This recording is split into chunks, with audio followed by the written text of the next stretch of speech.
Hey folks, my name is Mikl Pickle, and as you might be able to tell from my two most recent gameplay videos, I've been having a lot of fun with the Jackbox Party Pack 7. Today, I'm here to review it and give my thoughts on each individual game. Disclaimer: I am not a professional game reviewer, and these are merely the opinions and observations I have formulated after playing these games multiple times. Please take everything I say with a grain of salt, and comment what you think if you've played the games. I'm actually genuinely interested to hear how your opinions may differ or be similar to mine. Anyways, time to begin. Quiplash 3 was the first game revealed for the Jackbox Party Pack 7. It's based off the previous games. Basically, each person gets 2 prompts and must answer them as funnily as possible. Their answers will go up against those of another player, and the other people vote on which is better. A simple but sweet concept that works fantastically. Quiplash 3 is technically the 5th installment of Quiplash. There's Quiplash, the original, which was a standalone title, Quiplash XL, a version with more prompts that was fit into Party Pack 2, Quiplash 2, the sequel to Quiplash in Party Pack 3, and Quiplash 2 International, a version of the game translated into 4 other languages. It was also a minigame in Trivia Murder Party 2, but that doesn't really count. Quiplash 3 distinguishes itself from its predecessors by going from a 2D animation style to claymation.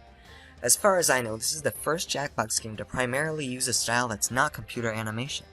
I mean, technically the clay is digitally rendered, but you know what I mean. Other than the big style change, there is not much difference besides an improved final round. In Quiplash 2, the final round was random things like, fill in the blank in this comic, or write an acronym for SMJA or something like that. These rounds were limiting and not often funny. Quiplash 3 introduces Thriplash, a round in which you give 3 answers to 1 question. A lot better than before, but my favorite final round is still that of Quiplash and Quiplash XL. Everyone answers the same 1 prompt. Fits better with Quiplash's simple concept in my opinion. If I had to pick a game to play out of the 2 though, I'd say number 3 simply because it looks fantastic. Another thing that distinguishes it is custom prompts, which is exactly what it sounds like. You can answer your own questions. We had this previously in Quiplash 2, but it's nice to have a good final round and custom prompts at the same time.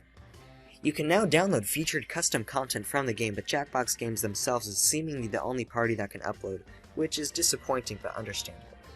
Overall, this game is a great addition to the pack that can always milk some laughs out of us. 7.5 out of 10. The Devil's in the Details was the second party game announced for the Jackbox Party Pack 7, but before I talk about that game, let me give you some context.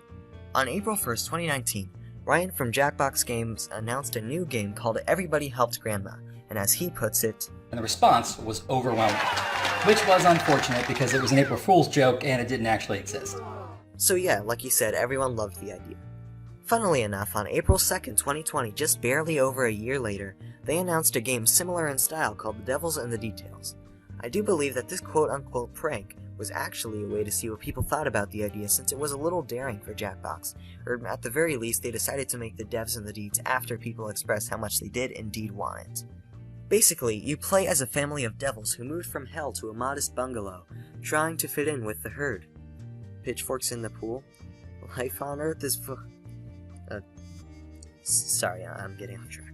In order to fit in with the herd, you must do boring everyday human tasks. These are completed by poking, tapping, swiping, and most importantly, screaming at the top of your lungs at your dad because he won't give you your allowance! Finishing tasks increases the family score, which you need to get past a certain point in order to win the game. There are 3 important types of tasks: normal, challenge, and selfish. Normal is just something to do and no challenge tasks are available.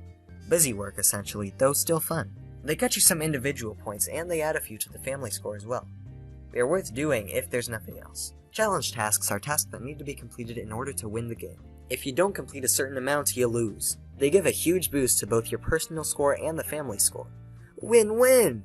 Selfish tasks set you a lot of points but can be deadly to the family score, because if too many people do too many of them, it causes a family emergency that slowly drains the family score until fixed. The main goal is to win the game as a family, but it is nice to rub your friends' noses in your victory.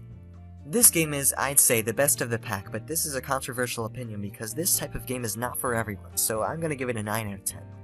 I honestly expected the tasks to get boring and repetitive quickly, but to my surprise they actually didn't. Anyways, on to the next game. Champed Up, the third game announced, is the drawing game of the pack. The Jackbox Party Pack 6 is the first and so far only one not to include a drawing game, but I think this one more than makes up for it. You get a title like Champion of Rotten. You have to draw a champion who would fit that title, so you might draw a band of Robbie Robbins, like featured in VR number 1. Then your drawing gets sent to someone else, and they have to draw something in response to it, but they only see your drawing and not the title they're competing for. You basically have to analyze the drawing you are sent and hope that you make something that works, so you might get the musical quartet of the Robbie Robbins and draw BTS in response. Your drawing may or may not fit the actual title, which, in this case, is Champion of Rock. I hope that made sense. It's great to get creative with your drawings, and even more fun to see how those clueless underdogs responded to it. The second round works the same, except that after each matchup there will be a new title, and you can tag out your characters and put your old ones in. I know it's a lot, but it makes a lot more sense once you start playing.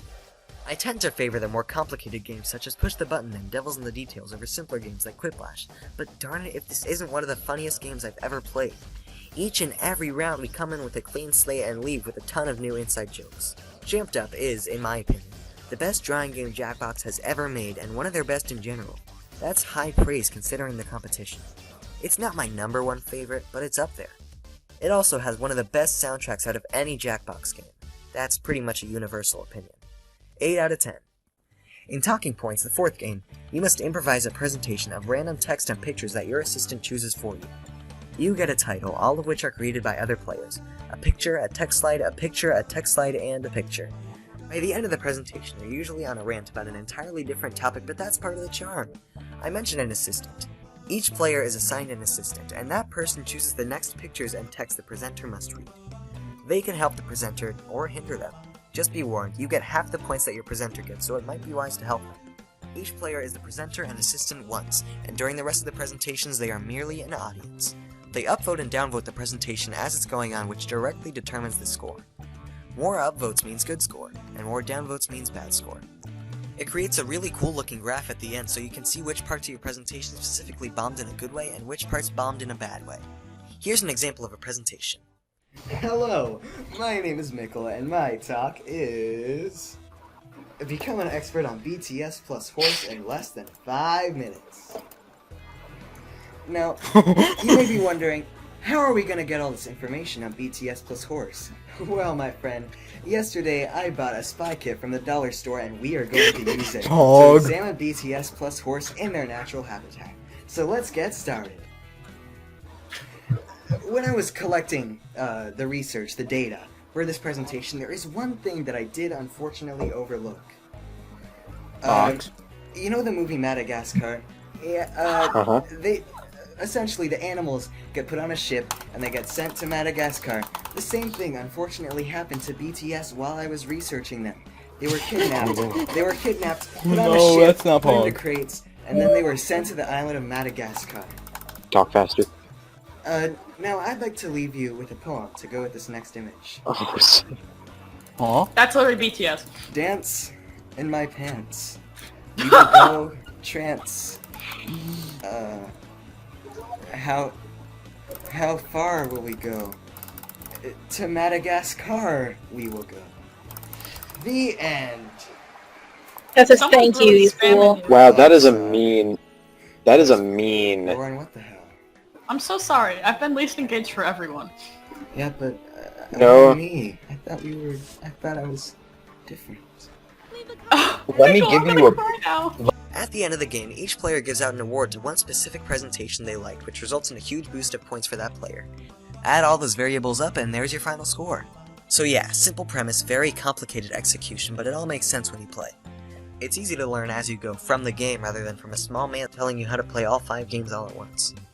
If I had to pick a least favorite, this game might be it simply because sometimes it can be stressful to present, but by no means does that mean the game is bad. It's awesome, and if you're playing in a nice environment with friends, who cares if you mess up? You only need to worry if you're playing on a stream with 100 viewers and it's your first time ever playing, and your assistant is someone who doesn't like you, so they try to sabotage you and you stumble on your words a bit, and the host laughs at you, and the chat laughs at you, and your friends who are watching it never let you live it down. But no, yeah, if you're not doing that, there's no need to worry. 7 out of 10.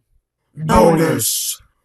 Talking Points free play mode is something, I guess. Basically, you make a presentation where you get to choose the words and pictures, and then you present it. If something like that sounds interesting to you, make a PowerPoint.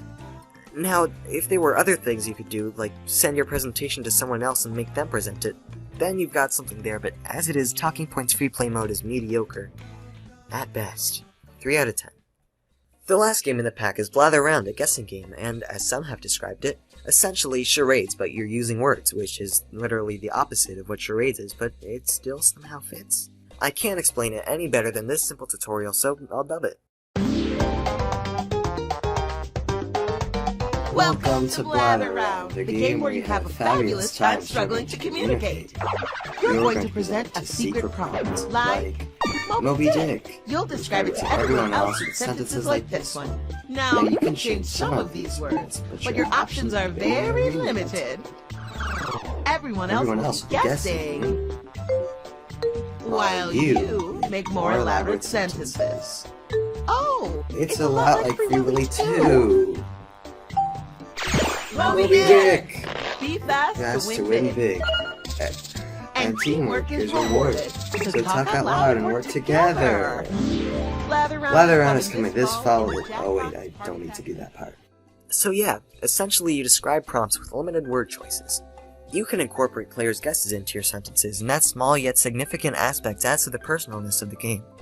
Blather Around is another controversial pick.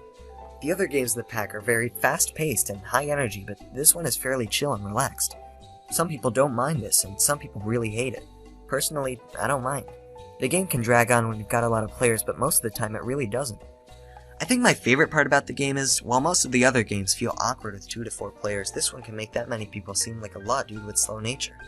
I really liked this game despite not expecting to prior to its release, and thus I'm gonna go ahead and give it a 7.5 out of 10. My only gripe is that sometimes you don't get any good prompts and you have to choose something that you really don't know a lot about, and then it's just really not a lot of fun. Though there's a simple solution to this. Just learn everything ever! Wikipedia is a good place to start. In conclusion, this pack is yet another slam dunk just like the last 4. Jackbox is expanding its innovation with things like real-time interactions, new mediums of art, games that feel more like video games than party games in a good way, and new ways to draw that make it so much easier. If you add up all the scores I gave, you get a 39 out of 50, which, hey, that's pretty good. I think this might be my favorite pack yet, arguably the first one with no bad games. Jackbox has continued to go above and beyond the expectations of its fans, and I can't wait to see what they do next. Mikl Pickle out. Here I am, doing the outro again. When I saw Michael in my house, I reached over to grab the knife, but it was gone. I don't know how. He grows more powerful day by day. I fear I don't have much time left. He will overtake my mind, steal my free will, my sanity. I log this in hopes that if I go missing, or catatonic or anything, you will know that it is his work and destroy him. But I fear it is too late. He is coming, and he will be here soon. I dropped my pencil! Okay. And a pretzel! Ow, I dropped myself! Jesus. Stop damaging yourself. I'm gonna put that at the very end of the video.